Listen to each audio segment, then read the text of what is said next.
Hello guys, welcome back to Claps India. India में सबसे ज्यादा फाइनेंशियल पर्सपेक्टिव से किसी भी एक इंडिविजुअल के लिए क्या इंपॉर्टेंट होता है? ऑब्वियसली सेविंग्स एंड उसकी वेल्थ ग्रोथ। तो यहां पे आज हम इस वीडियो में आपको बताने वाले हैं कि कौन कौन सी सेविंग स्कीम्स हैं जिस पे आप इन्वेस्ट कर सकते हो, कितने टाइम तक इन्वेस्ट कर सकते हो, क्या रिटर्न मिलेगा, क्या टैक्स डिडक्शन मिलने वाला है और जो उसका रिटर्न है उस पर क्या टैक्स इंप्लीकेशन आएंगी। क्योंकि इंडिया में गवर्नमेंट स्कीम्स भी बहुत सारी चलती हैं, आजकल प्राइवेट कंपनीज भी मार्केट में एंटर हो गई हैं, तो उन्होंने भी बहुत सारी स्कीम्स लॉन्च कर दी हैं। तो यहाँ पे आज सेविंग पर्सपेक्टिव से बहुत सारे ऑप्शन एक्सप्लोर कर सकता है कोई भी एक इंडिविजुअल, बट यहाँ पे हमने एक टॉप 5 रिलायबल सेविंग स्कीम्स के बारे में बात करने वाले हैं और आपको बताएंगे कि क्या क्या बेनिफिट मिल सकते हैं। तो चलिए शुरू करते हैं।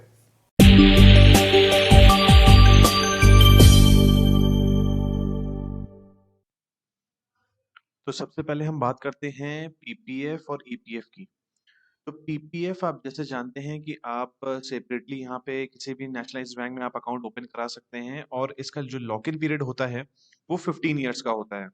वेयरएज अगर आप ईपीएफ में जाते हैं तो ईपीएफ में आप अगर सैलरीड हैं तो आपका जो एम्प्लॉयर है उसको ईपीएफ अगर उस पर एप्लीकेबल होता है उसके ऑर्गेनाइजेशन पे तो उसको ईपीएफ अकाउंट आपका ओपन करना पड़ेगा और फिर कुछ हिस्सा वो खुद कंट्रीब्यूट करेगा, कुछ आपको भी कंट्रीब्यूट करना पड़ेगा। तो पीपीएफ आपका वॉलंटरली प्रोविडेंट फंड में जो डिपॉजिट करते हैं उसके लिए होता है और ईपीएफ आपका अगर आप सैलरीड हैं तो आपका एम्प्लॉयर की ये रिस्पॉन्सिबिलिटी होती है कि वो ईपीएफ अकाउंट ओपन करके कुछ आप सैलरी का पार्ट और कुछ अपनी तरफ से वो पार्ट पे करके ईपीएफ अकाउंट में जमा करता है। तो चलिए बात करते हैं ड्यूरेशन की। तो पीपीएफ का जो ड्यूरेशन होता है वो 15 इयर्स का होता है। 15 इयर्स का प्योर लॉक इन पीरियड है। सबसे अच्छी बात पीपीएफ में ये है कि इसमें क्यूमुलेटिव इंटरेस्ट आपका कैलकुलेट होता है। तो क्यूमुलेटिव इंटरेस्ट का मतलब यहाँ पे ये है कि सपोज जो पीपीएफ में इंटरेस्ट है वो 7.1% है। तो 7.1% सपोज आपने 1 लाख रुपए आज डिपॉजिट करे तो 1 लाख पे आपको 7.1 के हिसाब से 1,7,100 का इंटरेस्ट चार्ज हो जाएगा। तो नेक्स्ट ईयर अगर आप अमाउंट डिपॉजिट करते हैं नहीं करते हैं तो आपको जो नेक्स्ट इंटरेस्ट कैलकुलेट होगा वो 1 लाख पे नहीं होगा, वो 1,07,100 पे होगा। तो ऐसे करते करते करते जैसे जैसे आप अमाउंट डिपॉजिट करते जाएंगे या इंटरेस्ट पे इंटरेस्ट लगता जाएगा। बेसिकली ये फंडा होता है पीपीएफ का। और जहां तक बात करें ईपीएफ की तो ईपीएफ पे 8.5% का इंटरेस्ट नॉर्मली मिलता है और ये 5 इयर्स का लॉक इन होता है। उसके बाद आप विड्रॉ कर सकते हैं या फिर अपने जो आपका सर्विस टेन्योर है उसके बाद भी आप विड्रॉ कर सकते हैं। बात करें इन्वेस्टमेंट की तो मिनिमम इन्वेस्टमेंट इसमें पीपीएफ में आपका 500 है और मैक्सिमम आपका 1.5 लाख है। और ईपीएफ में जो आपका इन्वेस्टमेंट है वो 12% ऑफ द बेसिक सैलरी आपका यहाँ पे जाता है। तो ये बात होगी इन्वेस्टमेंट की। तो अब अगर इसमें टैक्स डिडक्शन की बात करें तो टैक्स डिडक्शन आपको पीपीएफ हो या ईपीएफ हो इन दोनों में आपको 1.5 लाख का 80C सेक्शन के अंदर मिलता है। और जो अब बात करते हैं कि टैक्सेबिलिटी ऑफ रिटर्न्स की क्या होगी कि कल को अगर आपको जो रिटर्न उस पे मिलता है जो आपके इन्वेस्टमेंट्स हैं उस पे टैक्स इम्प्लीकेशंस क्या होगा। तो पीपीएफ का जो इंटरेस्ट होता है वो टैक्स एग्जेम्प्ट होता है और जो ईपीएफ का आपको जो मैच्योरिटी मिलती है या फिर इंटरेस्ट कैलकुलेट होता है तो वो टैक्सेबल नहीं होगा अगर आप लॉक इन पीरियड के बाद इसको विड्रॉ करते हैं या मैच्योरिटी आप अपनी लेते हैं। तो नॉर्मली अगर लिक्विडिटी की बात करें तो लिक्विडिटी इस पे लो है क्योंकि ऑब्वियसली 15 इयर्स का लॉक इन पीरियड होता है। तो ये नॉर्मली आप प्लान कर सकते हो अपने रिटायरमेंट बेनिफिट्स के लिए, रिटायरमेंट प्लान के लिए आप इस वेल्थ को प्लान कर सकते हो, इस ऑप्शन को ऑप्ट कर सकते हो। ये नॉर्मली चाइल्ड एजुकेशन के लिए या चाइल्ड मैरिज के लिए आप प्लान कर सकते हो। तो ये basically long term wealth plans हैं इस पे आप जा सकते हो और फ्यूचर लायबिलिटीज को मीट आउट कर सकते हो। तो नेक्स्ट हमारा इसमें आता है ईएलएसएस। तो ईएलएसएस स्कीम जो है वो बेसिकली म्यूचुअल फंड स्कीम होती है। जैसे आप जानते हैं टैक्स सेविंग स्कीम्स होती हैं। इसमें नॉर्मली 3 इयर्स का लॉक इन होता है। 3 इयर्स का लॉक इन है तो आपको टैक्स बेनिफिट मिलता है आपके इन्वेस्टमेंट पे। 3 इयर्स से अगर कम होगा तो आपको टैक्स बेनिफिट नहीं मिलता है। 3 इयर्स से आप कम भी कर सकते हैं अगर आपको कुछ शॉर्ट टर्म अपनी फ्यूचर सेविंग्स करनी है कि 1-2 साल की सेविंग करनी है तो आप कर सकते हैं, बट उस पे जो आपका रिटर्न होगा उस पे टैक्स इम्प्लीकेशंस आएंगे आपके स्लैब रेट के अकॉर्डिंग इंडिविजुअल के हिसाब से। और जो 3 साल के ऊपर के होते हैं वो टैक्स बेनिफिट होता है उसमें। बट जो मेच्योरिटी होती है उसमें भी आपका लॉन्ग टर्म कैपिटल गेन लगता है और जो डिविडेंड होता है वो भी 10% से टैक्सेबल होता है। जो लॉन्ग टर्म कैपिटल गेन है वो आपका 1 लाख के ऊपर जो आपका रिटर्न है उस पे 10% लगता है। 1 लाख तक टैक्स एग्जेम्पशन दी गई है इक्विटी फंडिंग के लिए। अगर आप इक्विटी में पैसा ईएलएसएस का जो आपका लगता है वो लगाते हैं तो आपको 1 लाख तक का एग्जेम्पशन मिलता है टैक्स बेनिफिट में आपके रिटर्न पे। और जो आपका इन्वेस्टमेंट अमाउंट है उस पे आपको मिलता है 1.5 लाख तक का, अगेन 80C सेक्शन के अंदर। मिनिमम अमाउंट आप 100 रुपए पर एनम तक का भी कर सकते हैं और मैक्सिमम की तो कोई लिमिट ही नहीं है। तो ईएलएसएस एक अच्छी लिक्विडिटी स्कीम है अगर आप शॉर्ट टर्म सेविंग करना चाहते हैं और आपको लगता है कि नेक्स्ट ईयर आपको कार परचेज करनी है, नेक्स्ट ईयर आपको कुछ ट्रिप प्लान करनी है, तो आप ईएलएसएस में पैसा डाल के आप अपना फ्यूचर सेविंग कर सकते हैं। बट यहाँ पे ध्यान देने वाली बात ये है कि ये स्कीम मार्केट लिंक्ड होती है, मतलब ये स्टॉक मार्केट से लिंक होती है। तो जैसे मार्केट अगर ऊपर जा रहा है तो आपकी जो वेल्थ है वो ग्रो करेगी और तेजी से, और अगर मार्केट नीचे जा रहा है तो आपकी कैपिटल भी जा सकती है, यानी कि आपका इन्वेस्टेड अमाउंट भी आपको नीचे जा सकता है, आपको उसका लॉस भी हो सकता है। तो यहाँ पे बहुत देख के पैसा लगाना चाहिए। या तो आपका कोई फंड मैनेजर हो, उसके थ्रू आप पैसा इन्वेस्ट कर रहे हैं ईएलएसएस स्कीम में। अदरवाइज आपको इतनी नॉलेज होनी चाहिए, आप इतना गो थ्रू करते हैं फाइनेंशियल अपडेट्स को कि आपको पता है कि क्या और कहाँ पे लगाना है। तो लगभग 12 से 15% का रिटर्न इसमें भी एक्सपेक्ट करा जाता है ईएलएसएस स्कीम के अंदर। और जो अब हमारी नेक्स्ट स्कीम है वो एसएसवाई, सुकन्या समृद्धि योजना। ये बेसिकली चाइल्ड, जो गर्ल चाइल्ड है उसको फोकस में रखे गवर्नमेंट ने प्लान करी है। तो ये चाइल्ड एजुकेशन के लिए काम आ सकती है, चाइल्ड मैरिज के लिए काम आ सकती है। इसका जो कंट्रीब्यूशन होता है वो 15 ईयर्स का होता है, और जो मेच्योरिटी होती है वो या तो लड़की 18 साल की हो जाएगी तो मिलता है, और या तो लड़की 21 साल की हो जाएगी तो मिलता है। तो अगर 18 साल के बाद मैरिज के लिए आप यूज कर सकते हैं, नहीं तो 21 साल के बाद लड़की को खुद ही मिल जाएगा उसका जो मैच्योरिटी अमाउंट होगा, और उसमें जो इंटरेस्ट होता है वो 7.6% पर एनम के हिसाब से कैलकुलेटेड होता है। इसमें जो इन्वेस्टमेंट अमाउंट आप मिनिमम जो है वो आप 250 रुपए तक का भी कर सकते हैं, और मैक्सिमम इसमें 1.5 लाख तक का इन्वेस्टमेंट आप कर सकते हैं। जो टैक्स डिडक्शन है इन्वेस्टमेंट अमाउंट में, उसमें भी 80C सेक्शन के अंडर 1.5 लाख की आपको बेनिफिट मिलता है, यहाँ पे टैक्स रिडक्शन मिलता है। तो एक बात मैं आपको बता दूं, जैसे ये पीपीएफ है, ईपीएफ है, ईएलएसएस है, एसएसवाई है, ये जो मैं बता रहा हूँ कि टैक्स डिडक्शन आपको 1.5 लाख का मिलता है, ये सेपरेटली नहीं, ये कंपोजिट है। मतलब सपोज अगर आपने पीपीएफ में 1 लाख रुपए डाला है, ईएलएसएस में आपने 25,000 डाला है, एसएसवाई में 25,000 डाला है, और आपका 1.5 लाख कंप्लीट हो गया है, तो अब आपको एक्स्ट्रा कुछ नहीं मिलेगा।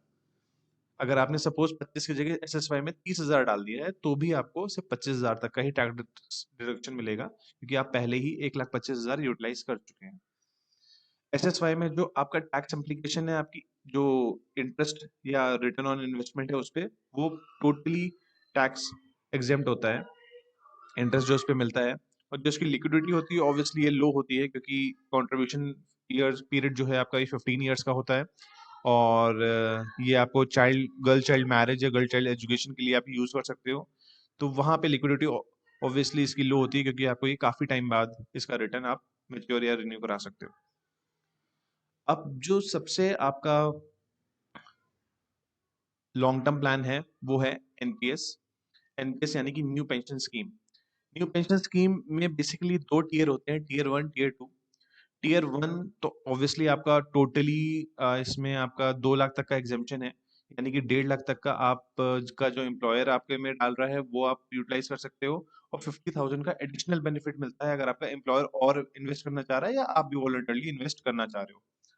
तो लेकिन इसकी जो मेच्योरिटी है वो देखने वाली बात है कि इसकी मेच्योरिटी आपको 60 ईयर्स की एज जब आप अटेन कर लोगे तब ही मिलेगी, यानी कि ये आफ्टर रिटायरमेंट प्लान स्कीम होती है, न्यू पेंशन स्कीम।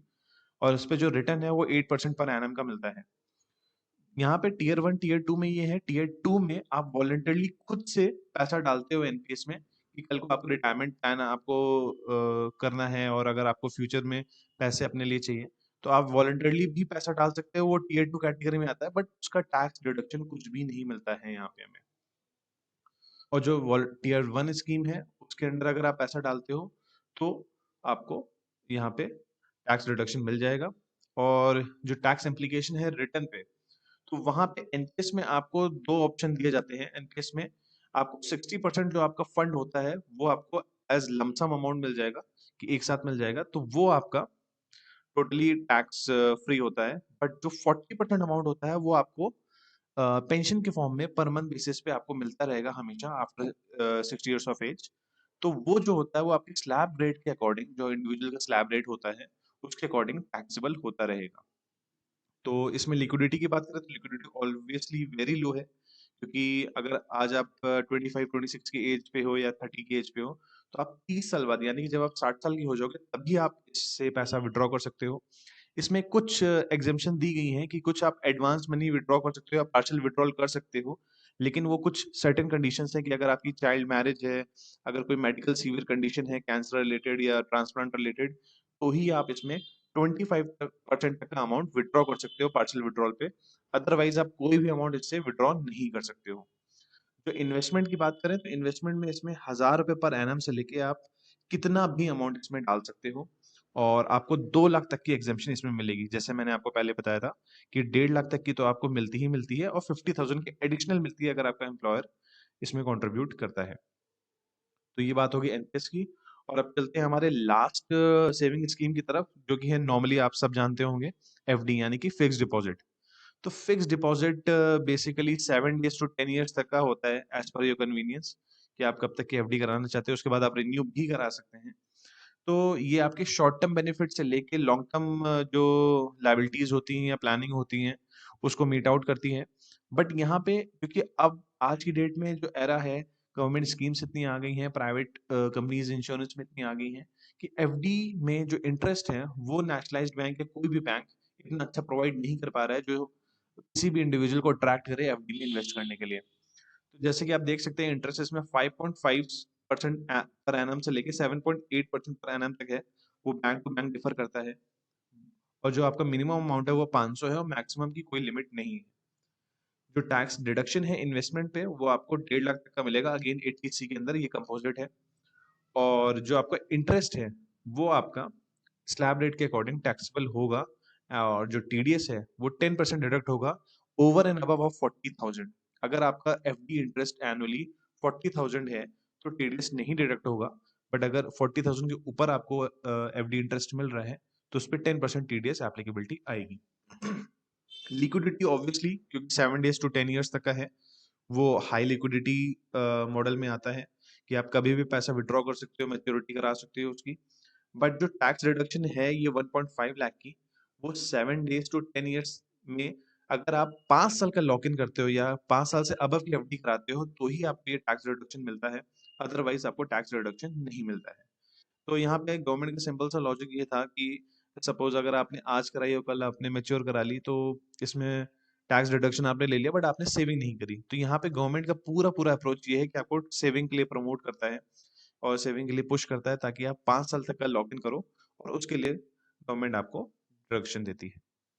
तो ये कुछ 5 सेविंग स्कीम्स थी जो आप कंपेयर कर सकते हो, और आपके बेनिफिट के लिए मैं इसको पीडीएफ फॉर्म में डिस्क्रिप्शन लिस्ट में डाल दे रहा हूँ, और आप इसको गो थ्रू कर सकते हो, रिव्यू कर सकते हो। अगर आपको कोई भी डाउट हो आप मुझसे कमेंट में पूछ सकते हो। और भी बहुत सारी सेविंग स्कीम्स हैं। अगर आपको टैक्स प्लानिंग की कोई भी रिक्वायरमेंट हो, कंसल्टेंसी चाहिए, तो आप हमें बता सकते हैं कमेंट में लिख के, या जो डिस्क्रिप्शन बॉक्स में हमारा नंबर है उस पर आप मैसेज या व्हाट्सएप भी कर सकते हैं। तो गाइज ये थी हमारी सेविंग स्कीम्स जो हमने आपको डिटेल में बताई, जहां पे आप ईपीएफ में पैसा डाल सकते हो, पीपीएफ में पैसा डाल सकते हो, नहीं तो ईएलएसएस म्यूचुअल फंड्स में आप पैसा डाल सकते हो, एनपीएस में आप पैसा डाल सकते हो, अपने रिटायरमेंट जो फाइनेंशियल असिस्टेंस है उसको प्लान कर सकते हो, एसएसवाई अगर आपका गर्ल चाइल्ड है तो उसके लिए आप फ्यूचर प्लानिंग कर सकते हो, और नॉर्मल जो हम लोग एफडीज की बात करते हैं उसके बारे में भी बेनिफिट आपको मैंने बताया है। तो ये थी एक सेविंग स्कीम। अगर आपको कोई भी डाउट है या कोई भी अगर आपको टैक्स प्लानिंग या कंसल्टेशन चाहिए तो आप हमें बता सकते हैं कमेंट में लिख के, या डिस्क्रिप्शन बॉक्स में मैंने व्हाट्सएप नंबर दिया है उस पर आप व्हाट्सएप भी कर सकते हैं। अगर आपको ये वीडियो यूजफुल लगा हो तो इस वीडियो को लाइक करें, शेयर करें, और ऐसी अपडेट्स के लिए, फाइनेंशियल अपडेट्स के लिए इस चैनल को सब्सक्राइब भी करें। Thank you.